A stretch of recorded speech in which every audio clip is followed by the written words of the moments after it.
ನಮಸ್ತೆ ಸ್ನೇಹಿತರೆ. ನಮ್ಮ ಕಣ್ಣುಗಳು ಕೇವಲ ಹೊರಗಿನ ಪ್ರಪಂಚವನ್ನು ನೋಡೋದಕ್ಕೆ ಮಾತ್ರವಲ್ಲ, ನಮ್ಮ ಒಳಗಿನ ಆತ್ಮವನ್ನು ಅರಿಯಲು ಇರುವಂತಹ ಕಿಟಕಿ ಅಂತಲೇ ಹೇಳ್ಬೋದು. ಇಂದು ನಾವು ಅತ್ಯಂತ ಶಕ್ತಿಶಾಲಿ ಮತ್ತು ಅಷ್ಟೇ ರಹಸ್ಯಮಯವಾದ ಕನ್ನಡಿ ತ್ರಾಟಕ ಅಥವಾ ಮಿರರ್ ಗ್ಯಾಜಿಂಗ್ ಸಾಧನೆಯ ಬಗ್ಗೆ ಸಂಪೂರ್ಣವಾಗಿ ತಿಳ್ಕೊಳ್ಳೋಣ. ಈ ಸಾಧನೆ ಮಾಡೋದು ಹೇಗೆ, ಇದರಿಂದ ಆಗುವಂತಹ ಮಾನಸಿಕ ಮತ್ತು ಆಧ್ಯಾತ್ಮಿಕ ಬದಲಾವಣೆಗಳೇನು, ಎಲ್ಲವನ್ನ ವಿವರವಾಗಿ ಈ ಒಂದು ವಿಡಿಯೋ ಮೂಲಕ ನಾನು ನಿಮಗೆ ತಿಳಿಸ್ಕೊಡ್ತಾ ಇದ್ದೀನಿ. ವಿಡಿಯೋವನ್ನು ಎಲ್ಲೂ ಕೂಡ ಸ್ಕಿಪ್ ಮಾಡದೆ ನೋಡೋದ್ರಿಂದ ಇದರ ಬಗ್ಗೆ ನೀವು ಸಂಪೂರ್ಣವಾಗಿ ತಿಳ್ಕೊಬಹುದಾಗಿರುತ್ತೆ. ಹಾಗೆ ಈ ತ್ರಾಟಕದ ಧ್ಯಾನವನ್ನು ಹೇಗೆ ಮಾಡಬೇಕು ಅನ್ನೋದನ್ನು ಕೊನೆಯಲ್ಲಿ ಹೇಳಿರ್ತೀನಿ. ಹಾಗೆ ನೀವು ಗೈಡೆಡ್ ಮೆಡಿಟೇಷನ್ನ ನೀವು ಕೇಳಿಕೊಂಡು ತ್ರಾಟಕದ ಅಭ್ಯಾಸವನ್ನು ಕೂಡ ನೀವು ಪ್ರತಿನಿತ್ಯವೂ ಕೂಡ ಮಾಡಬಹುದಾಗಿರುತ್ತೆ. ಇನ್ನು ಈ ಒಂದು ತ್ರಾಟಕವನ್ನು ನಾವು ಪ್ರತಿನಿತ್ಯವೂ ಮಾಡಬೇಕಾಗುತ್ತೆ. ನಾವು ಬೆಳಗ್ಗೆ ಬ್ರಾಹ್ಮಿ ಮುಹೂರ್ತದಲ್ಲಾದರೂ ಮಾಡಬಹುದು ಅಥವಾ ಮಲಗುವಂಥ ಸಮಯದಲ್ಲಾದರೂ ಮಾಡಬಹುದು. ಯಾಕಂದರೆ ನೀವು ಈ ಒಂದು ತ್ರಾಟಕವನ್ನು ಮಾಡಿದ ನಂತರ ಯಾವುದೇ ರೀತಿಯ ಟಿ ವಿಯನ್ನಾಗಲಿ ಅಥವಾ ಮೊಬೈಲನ್ನಾಗಲಿ ಬಳಸಬಾರ್ದು. ಹಾಗೆ ಬಳಸೋದ್ರಿಂದ ಹೆಚ್ಚಾಗಿ ಮಾನಸಿಕ ಒತ್ತಡವನ್ನು ಅನುಭವಿಸ್ಬೇಕಾಗುತ್ತೆ. ಹಾಗಾಗಿ ಬ್ರಾಹ್ಮಿ ಮುಹೂರ್ತದಲ್ಲಿ ಅಥವಾ ನೀವು ಮಲಗೋ ಒಂದು 10 ನಿಮಿಷದ ಮುಂಚೆನಾದರೂ ಮಾಡೋದ್ರಿಂದ, ಇದನ್ನು ಮಾಡಿ ಮಲಗೋದ್ರಿಂದ ನಿಮಗೆ ನಿದ್ದೆ ಬರ್ತಿಲ್ಲ ಅಂದರೂ ಕೂಡ ನಿದ್ದೆ ಚೆನ್ನಾಗಿ ಬರುತ್ತೆ. ಹಾಗೆ ನಿಮಗೆ ಆಧ್ಯಾತ್ಮಿಕವಾಗಿ ನಿಮ್ಮ ಚಕ್ರಗಳು ಅಥವಾ ನಿಮ್ಮ ಏನು ಪೀನಿಯಲ್ ಗ್ಲ್ಯಾಂಡ್ ಇದೆಯಲ್ಲ, ಅದು ಆ್ಯಕ್ಟಿವೇಟ್ ಆಗಿ ಮೆಲೋಟಿನ್ ಅನ್ನೋ ಒಂದು ಕ್ರಿಯೆಯನ್ನು ಉತ್ಪತ್ತಿ ಮಾಡಿದಾಗ ಆ ಒಂದು ಮೆಲೋಟಿನನ್ನು ನಿದ್ದೆಯನ್ನು ಮಾಡೋದಕ್ಕೆ ತುಂಬಾ ಸಹಾಯ ಮಾಡುತ್ತೆ ಅಂತಲೇ ಹೇಳಬಹುದು. ಹಾಗಿದ್ರೆ ಕನ್ನಡಿ ತ್ರಾಟಕ ಅಂದರೆ ಏನು? ಕನ್ನಡಿ ತ್ರಾಟಕ ಅಂತ ಅಂದರೆ ಒಂದು ವಸ್ತುವಿನ ಮೇಲೆ ಏಕಾಗ್ರತೆಯಿಂದ ದೃಷ್ಟಿ ನೆಡೋದು. ಅಂದರೆ ದೀಪ ತ್ರಾಟಕ ಕೇಳಿರ್ತೀವಿ, ಹಾಗೆ ಬಿಂದು ತ್ರಾಟಕಗಳಂತೆ ಕನ್ನಡಿ ತ್ರಾಟಕವು ಒಂದು ಅತ್ಯಂತ ಪ್ರಭಾವಶಾಲಿ ಅಂತಲೇ ಹೇಳ್ಬೋದು. ಇಲ್ಲಿ ನಾವು ನಮ್ಮದೇ ಪ್ರತಿಬಿಂಬದ ಕಣ್ಣುಗಳನ್ನು ನೋಡುವ ಮೂಲಕ ಮನಸ್ಸನ್ನು ಶೂನ್ಯ ಸ್ಥಿತಿಗೆ ತರ್ತೇವೆ ಅಂತಲೇ ಹೇಳ್ಬಹುದು. ಹಾಗಿದ್ರೆ ಇದರ ಪೂರ್ವ ಸಿದ್ಧತೆಗಳು ಏನು ಅನ್ನೋದನ್ನು ನೋಡೋಣ. ಅತ್ಯಂತ ಶಾಂತವಾದ ಕತ್ತಲೆಯಾದ ಅಥವಾ ಮಂದ ಬೆಳಕಿರುವಂಥ ಕೋಣೆಯಲ್ಲಿ ಕೂತ್ಕೊಬೇಕಾಗುತ್ತೆ. ಕನಿಷ್ಠ ನಿಮ್ಮ ಮುಖ ಸ್ಪಷ್ಟವಾಗಿ ಕಾಣುವಂತಹ ಕನ್ನಡಿ ಇರಲಿ. ಅಂದರೆ ನಿಮ್ಮ ಮುಖ ಸ್ಪಷ್ಟವಾಗಿ ಕಾಣುವಂಥ ಕನ್ನಡಿ, ಅಂದರೆ ದೊಡ್ಡದಾಗಿರುವಂಥ, ಅಂದರೆ ನಿಮ್ಮ ಬಾಡಿ, ನೀವು ಕೂತ್ಕೊಂಡಾಗ ನಿಮ್ಮ ಬಾಡಿ ಪೂರ್ತಿಯಾಗಿ ಆ ಕನ್ನಡಿಲಿ ಕಾಣುವಂಥ ಒಂದು ಕನ್ನಡಿ ನಿಮ್ಮ ಬಳಿ ಇರಲಿ ಅಂತಲೇ ಹೇಳ್ಬೋದು. ಇದಕ್ಕೆ ಅಂತಲೇ ಒಂದು ಸಪ್ರೇಟಾಗಿ ಕನ್ನಡಿನ ನೀವು ತೆಗೆದಿಟ್ಕೊಳ್ಳಿ. ಅದನ್ನು ಬೇರೆದಕ್ಕೆ ಯಾವುದಕ್ಕೂ ಬಳಸಬೇಡಿ. ಅದನ್ನು ನೀವು ತ್ರಾಟಕ ಆದ ನಂತರ ಒಂದು ಬಟ್ಟೆಯನ್ನು ಮುಚ್ಚಿಟ್ಕೊಬೇಕಾಗುತ್ತೆ. ಅದನ್ನು ಓಪನ್ನಾಗಿ ಬಿಡಬೇಡಿ ಅಂತಲೇ ಹೇಳ್ತಾ, ಇನ್ನು ಆಸನ ಅಂದರೆ ನೆಲದ ಮೇಲೆ ಅಥವಾ ಕುರ್ಚಿಯ ಮೇಲೆ ಕೂತು ಕೂಡ ನೀವು ಬೆನ್ನನ್ನು ನೇರವಾಗಿ ಮಾಡಿ ಆರಾಮವಾಗಿ ಕೂತ್ಕೊಬೇಕಾಗುತ್ತೆ. ಅಂದರೆ ಕತ್ತು, ಬೆನ್ನು, ನಿಮ್ಮ ಬೆನ್ನು ಹುರಿಗಳು ನೇರವಾಗಿರಬೇಕಾಗುತ್ತೆ ಈ ಒಂದು ತ್ರಾಟಕವನ್ನು ಮಾಡುವಂಥ ಸಮಯದಲ್ಲಿ. ಮುಂಜಾನೆ ಅಥವಾ ರಾತ್ರಿ ಮಲಗೋಕ್ಕೆ ಮುಂಚೆ ಮಾಡೋದು ತುಂಬಾ ಶ್ರೇಷ್ಠ ಅಂತ ಹೇಳ್ಬೋದು. ನಾನು ಈಗಾಗಲೇ ಹೇಳಿದ್ದೀನಿ ಯಾಕೆ ಅಂತ. ಆ ಒಂದು ತ್ರಾಟಕವನ್ನು ಮಾಡಿದ ನಂತರ ನಾವು ಯಾವುದೇ ರೀತಿಯ ಬೆಳಕಿನ ಒಂದು ದೃಶ್ಯಗಳನ್ನು ನೋಡೋದಾಗಲಿ ಅಥವಾ ನಾವು ಟಿ ವಿಯನ್ನು, ಸೀರಿಯಲ್ಗಳನ್ನ ನೋಡೋದಾಗಲಿ ಅಥವಾ ಮೊಬೈಲಲ್ಲಿ ಸ್ಕ್ರೋಲ್ ಮಾಡ್ತಾ ರೀಲ್ಸ್ಗಳನ್ನ ನೋಡೋದಾಗಲಿ ಮಾಡಬಾರ್ದು. ಯಾಕಂದರೆ ಅದರಿಂದ ಕಣ್ಣಿಗೆ ತುಂಬಾ ಸ್ಟ್ರೇನ್ ಆಗುತ್ತೆ. ಹಾಗೆ ಮಾನಸಿಕವಾಗಿ ತುಂಬಾ ಒಂದು ಒತ್ತಡ ಬೀಳುತ್ತೆ ಅಂತಲೇ ಹೇಳ್ಬೋದು. ಹಾಗಾಗಿ ನೀವು ಈ ಒಂದು ಮುನ್ನೆಚ್ಚರಿಕೆಯನ್ನು ಬಳಸಬೇಕಾಗುತ್ತೆ ಈ ತ್ರಾಟಕವನ್ನು ಮಾಡೋಕ್ಕೆ ಮುಂಚೆ. ಹಾಗೆ ಇದನ್ನು ಮಾಡುವ ವಿಧಾನದ ಬಗ್ಗೆ ತಿಳ್ಕೊಳ್ಳೋಣ. ಮೊದಲನೇ ಹಂತ, ಕನ್ನಡಿಯಿಂದ 2-3 ಅಡಿ ದೂರದಲ್ಲಿ ಕೂತ್ಕೊಬೇಕಾಗುತ್ತೆ. ನಿಮ್ಮ ಕಣ್ಣುಗಳು ಮತ್ತು ಕನ್ನಡಿಯ ಪ್ರತಿಬಿಂಬ, ಕಣ್ಣುಗಳು ಒಂದೇ ನೇರದಲ್ಲಿರಬೇಕಾಗುತ್ತೆ. ನಿಮ್ಮ ಕಣ್ಣುಗಳು ಮತ್ತು ಕನ್ನಡಿಯ ಪ್ರತಿಬಿಂಬ, ಕಣ್ಣುಗಳು ಒಂದೇ ನೇರದಲ್ಲಿರಬೇಕಾಗುತ್ತೆ. ಎರಡನೇ ಹಂತ, ಕನ್ನಡಿಯ ಹಿಂದೆ ಒಂದು ಸಣ್ಣ ದೀಪ ಅಥವಾ ಕ್ಯಾಂಡಲನ್ನು ಇಡಿ. ನೇರವಾಗಿ ಕನ್ನಡಿಯ ಮೇಲೆ ಬೆಳಕು ಬೀಳಬಾರ್ದು. ಅಂದರೆ ಕನ್ನಡಿ ಮುಂದೆ ಹಚ್ಚಿಡಬೇಡಿ.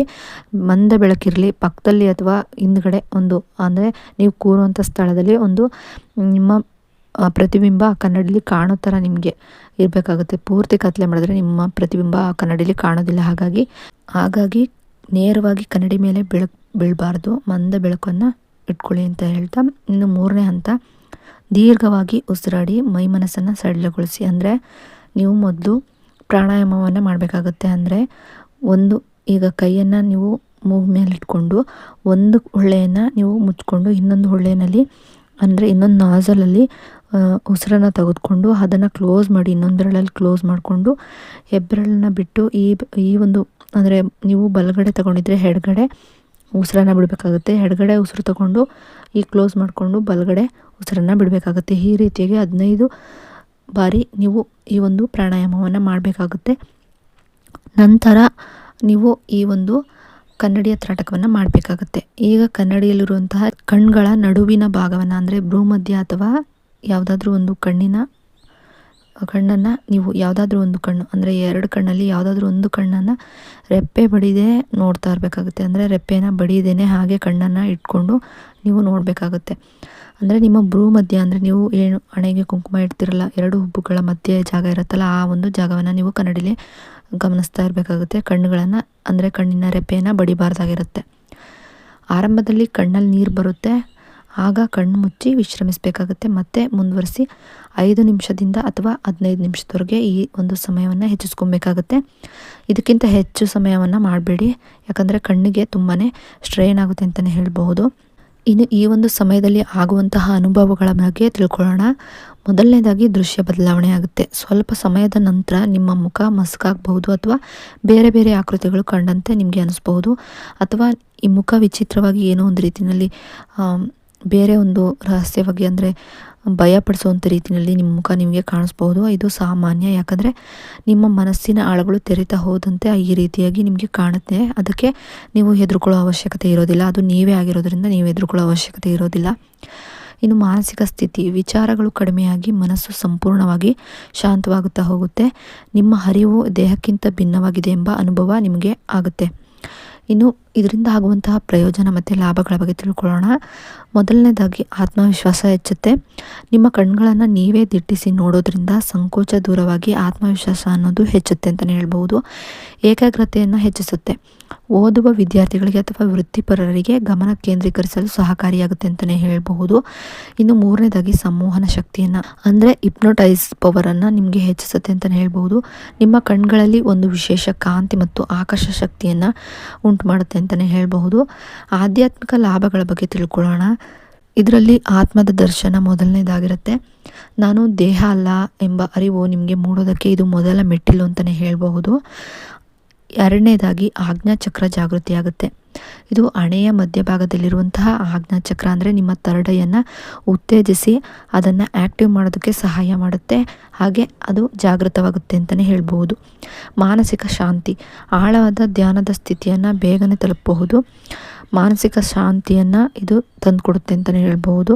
ಇನ್ನು ಇದರಿಂದ ನಾವು ಏನು ಎಚ್ಚರಿಕೆಯನ್ನು ವಹಿಸಬೇಕಾಗುತ್ತೆ ಅನ್ನೋದಾದರೆ, ಮಾನಸಿಕವಾಗಿ ತೀವ್ರ ಅಸ್ವಸ್ಥತೆ ಇರುವವರು ತಜ್ಞರ ಮಾರ್ಗದರ್ಶನವಿಲ್ಲದೆ ಮಾಡಬೇಡಿ ಅಂತಲೇ ಹೇಳ್ಬೋದು. ಇನ್ನು ಕಣ್ಣಿನ ಸಮಸ್ಯೆ ಇದ್ದರೆ ಕೂಡ ಎಚ್ಚರಿಕೆ ವಹಿಸಬೇಕಾಗುತ್ತೆ. ಇದನ್ನು ಕೇವಲ ಕುತೂಹಲಕ್ಕೆ ಮಾಡದೆ ಶ್ರದ್ಧೆಯಿಂದ ಮಾಡಿದ್ರೆ ನಿಮಗೆ ಆಧ್ಯಾತ್ಮಿಕವಾಗಿ ಅಲ್ಲದೆ ಮಾನಸಿಕವಾಗಿ ಕೂಡ ತುಂಬ ಹೆಚ್ಚಿನ ಲಾಭಗಳನ್ನು ಪಡ್ಕೋಬಹುದಾಗಿರುತ್ತೆ. ಇನ್ನು ಈ ಕನ್ನಡಿಯ ತ್ರಾಟಕದ ಮಾರ್ಗದರ್ಶಿತ ಧ್ಯಾನ ಅಂದರೆ ಗೈಡೆಡ್ ಮೆಡಿಟೇಷನ್ನ ಹೇಗೆ ಮಾಡೋದು ಅಂತ ಈಗ ನಾನು ನಿಮಗೆ ಹೇಳ್ತಾ ಹೋಗ್ತೀನಿ. ನೀವು ಅದೇ ರೀತಿಯಾಗಿ ಮಾಡ್ತಾ ಹೋಗಿ. ಈಗ ಕನ್ನಡಿ ತ್ರಾಟಕವನ್ನು ಆರಂಭಿಸೋಣ. ಕನ್ನಡಿಯ ಮುಂದೆ ಆರಾಮಾಗಿ ಕೂತ್ಕೊಳ್ಳಿ. ನಿಮ್ಮ ಬೆನ್ನು ಮೂಳೆ ನೇರವಾಗಿರಲಿ. ನಿಮ್ಮ 2 ಹಸ್ತಗಳನ್ನು ತೊಡೆಯ ಮೇಲೆ ಇರಿಸ್ಕೊಳ್ಳಿ. ಮೊದಲು ನಿಮ್ಮ ಕಣ್ಣುಗಳನ್ನು ಮೃದುವಾಗಿ ಮುಚ್ಚಿ 3 ಬಾರಿ ದೀರ್ಘವಾಗಿ ಉಸಿರನ್ನು ತೆಗೆದುಕೊಳ್ಳಿ. ಉಸಿರನ್ನು ನಿಧಾನವಾಗಿ ಬಿಡಿ. ನಿಮ್ಮ ದೇಹದ ಪ್ರತಿ ಸ್ನಾಯುಗಳು ಸಡಿಲವಾಗೋದಕ್ಕೆ ಮನಸ್ಸನ್ನು ಶಾಂತವಾಗಿಟ್ಕೊಳ್ಳಿ. ಈಗ ನಿಧಾನವಾಗಿ ನಿಮ್ಮ ಕಣ್ಗಳನ್ನು ತೆರೆಯಿರಿ. ನಿಮ್ಮ ಮುಂದೆ ಇರುವಂತಹ ಕನ್ನಡಿಯಲ್ಲಿ ನಿಮ್ಮ ಪ್ರತಿಬಿಂಬವನ್ನು ನೋಡಬೇಕಾಗುತ್ತೆ. ನಿಮ್ಮ ದೃಷ್ಟಿ ಕನ್ನಡಿಯಲ್ಲಿರುವ ನಿಮ್ಮ 2 ಕಣ್ಣುಗಳ ಮಧ್ಯಭಾಗ ಅಂದರೆ ನಿಮ್ಮ ಭ್ರೂಮಧ್ಯದ ಮೇಲೆ ಇರಲಿ. ಅಲ್ಲಿಗೆ ದೃಷ್ಟಿಯನ್ನು ನೆಡಿ. ರೆಪ್ಪೆಯನ್ನು ಬಡಿಬೇಡಿ. ಬಡಿಯಬೇಕೆನಿಸಿದ್ರೆ ಅತ್ಯಂತ ಮೃದುವಾಗಿ ಬಡಿಯಿರಿ. ನೀವು ನೋಡುತ್ತಿರುವುದು ಕೇವಲ ಒಂದು ದೇಹವನ್ನಲ್ಲ, ನಿಮ್ಮ ಒಳಗಿನ ಚೈತನ್ಯವನ್ನು ಗಮನಿಸಿ. ನಿಮ್ಮ ಉಸಿರಾಟ ಸಹಜವಾಗಿರಲಿ. ಬೇರೆ ಯಾವುದೇ ಆಲೋಚನೆಗಳು ಬಂದರೂ ಕೂಡ ಅವುಗಳನ್ನು ಮೋಡಗಳಂತೆ ಹೋಗೋದಕ್ಕೆ ಬಿಟ್ಬಿಡಿ. ನಿಮ್ಮ ಸಂಪೂರ್ಣ ಗಮನ ನಿಮ್ಮ ಪ್ರತಿಬಿಂಬದ ಕಣ್ಣುಗಳ ಮೇಲಿರಲಿ. ಈಗ ನಿಮಗೆ ಕನ್ನಡಿಯಲ್ಲಿರುವ ಮುಖ ಮಸುಕಾದಂತೆ ಅನ್ನಿಸಬಹುದು, ಅಥವಾ ನಿಮ್ಮ ಮುಖದ ಆಕೃತಿಗಳು ಬದಲಾದಂತೆ ಭಾಸವಾಗಬಹುದು. ಇದಕ್ಕೆ ಹೆದರುವಂತಹ ಅವಶ್ಯಕತೆ ಇರೋದಿಲ್ಲ, ಯಾಕೆಂದರೆ ಅದು ನಿಮ್ಮ ಮನಸ್ಸನ್ನು ಆಳವಾದ ಸ್ಥಿತಿಗೆ ಹೋಗ್ತಿರೋದರ ಸಂಕೇತ ಆಗಿರುತ್ತೆ. ಸ್ಥಿರವಾಗಿ ಶಾಂತವಾಗಿ ಆ ಒಂದು ಭ್ರೂಮಧ್ಯಗಳ ಮೇಲೆ ಗಮನ ಇರಲಿ. ಈಗ ಮೌನವಾಗಿ ಅದನ್ನು ಅನುಭವಿಸಿ. ನೀವು ಮತ್ತೆ ನಿಮ್ಮ ಪ್ರತಿಬಿಂಬ ಒಂದೇ ಆಗಿರ್ತೀರಿ. ನಿಮ್ಮಲ್ಲಿರುವ ಆತ್ಮವಿಶ್ವಾಸವನ್ನು ಹೆಚ್ಚಿಸ್ಕೊಳ್ತಾ ಇದ್ದೀರಿ. ನಿಮ್ಮ ಕಣ್ಣುಗಳಲ್ಲಿ ಒಂದು ದಿವ್ಯವಾದ ಕಾಂತಿಯನ್ನು ತುಂಬಿಕೊಳ್ತಾ ಇದೆ. ಈಗ ನೀವು ಇದನ್ನು ಹೇಳ್ಕೊಬೇಕಾಗುತ್ತೆ. ನಾನು ಶಾಂತವಾಗಿದ್ದೇನೆ, ನಾನು ಶಕ್ತಿಯುತನಾಗಿದ್ದೇನೆ, ನನ್ನ ಒಳಗಿನ ಅರಿವು ಜಾಗೃತವಾಗುತ್ತಿದೆ. ಈ ರೀತಿಯಾಗಿ ಮನಸ್ಸಿನಲ್ಲೇ ನೀವು ಅಂದ್ಕೊಳ್ಬೇಕಾಗುತ್ತೆ. ಈ ಕ್ಷಣದಲ್ಲಿ ನೀವು ಕೇವಲ ಸಾಕ್ಷಿ ಮಾತ್ರ. ಈ ರೀತಿಯಾಗಿ 5ರಿಂದ 10 ನಿಮಿಷಗಳ ಕಾಲ ನಿಮ್ಮ ಕಣ್ಣುಗಳನ್ನು ನೀವು ನೋಡ್ತಾನೆ ಹೋಗಿ. ರೆಪ್ಪೆಯನ್ನು ಬಡಿಬೇಡಿ.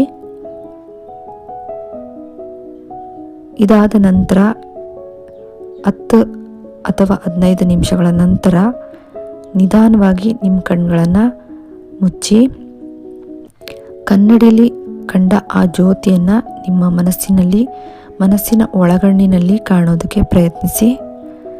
ನಿಮ್ಮ ದೈಹಿಕ ಮತ್ತು ಮಾನಸಿಕ ಅರಿವು ಮರಳಿ ಬರಲಿ ಅಂತ ಪ್ರಾರ್ಥಿಸಿ. ನಿಮ್ಮ 2 ಹಸ್ತಗಳನ್ನು ಒಂದಕ್ಕೊಂದು ಉಜ್ಜಿ ಆ ಉಷ್ಣತೆಯನ್ನು ನಿಮ್ಮ ಕಣ್ಗಳ ಮೇಲೆ ಹಾಗೆ ನಿಮ್ಮ ಮುಖದ ಮೇಲೆ ಕೈಯಾಡಿಸ್ಕೊಳ್ತಾ ಬನ್ನಿ. ನಿಮ್ಮ ಮುಖದಲ್ಲಿ ಕಿರುನಗೆ ಇರಲಿ. ಒಂದು ದೀರ್ಘ ಉಸಿರನ್ನು ತೆಗೆದುಕೊಂಡು ನಿಧಾನವಾಗಿ ಕಣ್ಗಳನ್ನು ತೆರೆಯಿರಿ. ಕಣ್ಣಲ್ಲಿ ನೀರು ಬರ್ತಾ ಇರ್ಬೋದು, ಆದರೆ ಆ ಕಣ್ಣಿನ ನೀರನ್ನು ಹೊರಿಸೋದಕ್ಕೆ ಹೋಗಬೇಡಿ. ಅದು ಕೆನ್ನೆ ಮೇಲೆ ಹಾಗೆ ಜಾರ್ಕೊಂಡು ಹೋಗಲಿ. ಹಾಗೂ ಕಣ್ಣು ಉರಿ ಹೆಚ್ಚಾಗ್ತಾ ಇದೆ ಅಂದರೆ ನಿಮ್ಮ ಕಣ್ಣುಗಳನ್ನು ಕೇವಲ ಮೃದುವಾಗಿ ಒಂದು ಬಟ್ಟೆಯಲ್ಲಿ ಒಂದು ಕಾಟನ್ ಬಟ್ಟೆ ತೊಗೊಂಡು ಒರೆಸ್ಕೊಳ್ಳಿ ಸಾಕು. ಕಣ್ಣನ್ನು ಉಜ್ಜೋದಕ್ಕೆ ಹೋಗಬೇಡಿ. ಈ ರೀತಿಯಾಗಿ ನೀವು ಪ್ರತಿದಿನವೂ ಬ್ರಹ್ಮ ಮುಹೂರ್ತದಲ್ಲಿ ಅಥವಾ ಸಂಜೆ ಅಥವಾ ಮಲಗುವಂಥ ಸಮಯದಲ್ಲಿ ಮಾಡಬೇಕಾಗುತ್ತೆ. ಇದಾದ ಒಂದು 1 ಗಂಟೆ 2 ಗಂಟೆಗಳ ಕಾಲ ಮೊಬೈಲ್ ಆಗಲಿ ಅಥವಾ ಟಿ ವಿಯನ್ನಾಗಲಿ ನೋಡೋದು ಬೇಡ. ಹಾಗೆ ಹೆಚ್ಚಿನ ಬೆಳಕನ್ನು ಕೂಡ ನೋಡೋದು ಬೇಡ. ಈ ರೀತಿಯಾಗಿ ನೀವು ಮಾಡ್ತಾ ಬರೋದ್ರಿಂದ 41 ದಿನಗಳಲ್ಲಿ ನಿಮಗೆ ಅನುಭವಕ್ಕೆ ಬರುತ್ತೆ. ನಿಮ್ಮ ಥರ್ಡ್ ಐ ಓಪನ್ ಆಗೋದು ಕೂಡ ನಿಮಗೆ ಅನುಭವಕ್ಕೆ ಬರುತ್ತೆ. ಹಾಗೆ ಕನಸಿನಲ್ಲೂ ಕೂಡ ನಿಮಗೆ ಚಕ್ರಗಳು ಜಾಗೃತಿ ಆಗೋದ್ರ ಬಗ್ಗೆ ಸಿಂಬಲ್ಸ್ಗಳೆಲ್ಲ ನಿಮಗೆ ಬರ್ತಾ ಹೋಗುತ್ತೆ. ಅದನ್ನು ನೀವು ಡಿಕೋಡ್ ಮಾಡಿಕೊಂಡು ತಿಳ್ಕೊಬೇಕಾಗುತ್ತೆ. ನಿಮಗೆ ಕನಸಲ್ಲಿ ಯಾವ್ದ್ಯಾವುದು ಕಾಣ್ತಾ ಹೋಗುತ್ತೆ ಅದನ್ನೆಲ್ಲವನ್ನು ತಿಳ್ಕೊಬೇಕು ಅನ್ನೋದಾದರೆ ನನ್ನ ವಿಡಿಯೋದಲ್ಲಿ ಕಮೆಂಟ್ ಮಾಡಿ ತಿಳಿಸಿ, ನಾನು ನಿಮಗೆ ತಿಳಿಸ್ಕೊಡ್ತೀನಿ. ಹಾಗೆ ಈ ವಿಡಿಯೋನ ನೀವು ಪ್ರತಿನಿತ್ಯವೂ ಕೂಡ ಬಳಸ್ಕೊಂಡು ನೀವು ತ್ರಾಟಕವನ್ನು ಮಾಡಬಹುದಾಗಿರುತ್ತೆ. ಅಥವಾ ನೀವು ಈ ವಿಡಿಯೋದಲ್ಲಿ ಹೇಳಿರುವಂಥ ಒಂದು ಅಂಶಗಳನ್ನು ಗಮನದಲ್ಲಿಟ್ಕೊಂಡು ಪ್ರತಿನಿತ್ಯವೂ ಕೂಡ ನೀವು ಕನ್ನಡಿ ತ್ರಾಟಕವನ್ನು ಮಾಡಬಹುದಾಗಿರುತ್ತೆ. ನಮಗೆ ಕನ್ನಡಿ ತ್ರಾಟಕ ಮಾಡೋದಕ್ಕೆ ಇಷ್ಟ ಇಲ್ಲ ಅನ್ನೋರು ಒಂದು ದೀಪವನ್ನು ಅಂದರೆ ತುಪ್ಪದ ದೀಪವನ್ನು ಹಚ್ಚಿಟ್ಟು ಅದನ್ನು ನಿಮ್ಮ ನೇರಕ್ಕೆ ಇಟ್ಕೊಂಡು 2ರಿಂದ 3 ಅಡಿ ಅಂತರದಲ್ಲಿ ಇಟ್ಕೊಂಡು ಧ್ಯಾನವನ್ನು ಮಾಡೋದ್ರಿಂದ ಕೂಡ ನೀವು ಈ ಒಂದು ಆಧ್ಯಾತ್ಮಿಕವಾಗಿ ಅಥವಾ ನಿಮ್ಮ ಮಾನಸಿಕವಾಗಿ ಸ್ಥಿರತೆಯನ್ನು ಕಾಣ್ಕೋಬಹುದಾಗಿರುತ್ತೆ. ಈ ಒಂದು ವಿಡಿಯೋ ಏನಾದರೂ ನಿಮಗೆ ಇಷ್ಟ ಆದರೆ ಲೈಕ್ ಮಾಡಿ, ಶೇರ್ ಮಾಡಿ, ಕಮೆಂಟ್ ಕೂಡ ಮಾಡಿ. ಇನ್ನಷ್ಟು ಇಂತಹ ವಿಡಿಯೋಗಳನ್ನು ನೀವು ತಿಳ್ಕೊಬೇಕು ಅನ್ನೋದಾದರೆ ನನ್ನ ಗೀತಾ ಜೆ ವ್ಲಾಗ್ಸ್ ಚಾನಲ್ನ ಸಬ್ಸ್ಕ್ರೈಬ್ ಮಾಡ್ಕೊಂಡು ವಿಡಿಯೋ ನೋಡಿ. ಸಬ್ಸ್ಕ್ರೈಬ್ ಪಕ್ಕ ಬೆಲ್ ಐಕನ್ ಬಟನ್ ಇರುತ್ತೆ, ಅಲ್ಲಿ ಆಲ್ ಆಪ್ಷನ್ ಮೇಲೆ ಕ್ಲಿಕ್ ಮಾಡಿದ್ರೆ ನಾನು ಯಾವುದೇ ರೀತಿ ವಿಡಿಯೋ ಮಾಡಿ ಅಪ್ಲೋಡ್ ಮಾಡಿದ್ರು ನಿಮಗೆ ನೋಟಿಫಿಕೇಷನ್ ಮೂಲಕ ಮೊದಲು ಬಂದು ತಲುಪುತ್ತೆ. ಆಗ ನೀವು ನನ್ನ ವಿಡಿಯೋನ ಮಿಸ್ ಮಾಡದೆ ನೋಡ್ಬೋದಾಗಿರುತ್ತೆ. ವಿಡಿಯೋ ನೋಡಿದ್ದಕ್ಕಾಗಿ ಥ್ಯಾಂಕ್ ಯು ಫಾರ್ ವಾಚಿಂಗ್.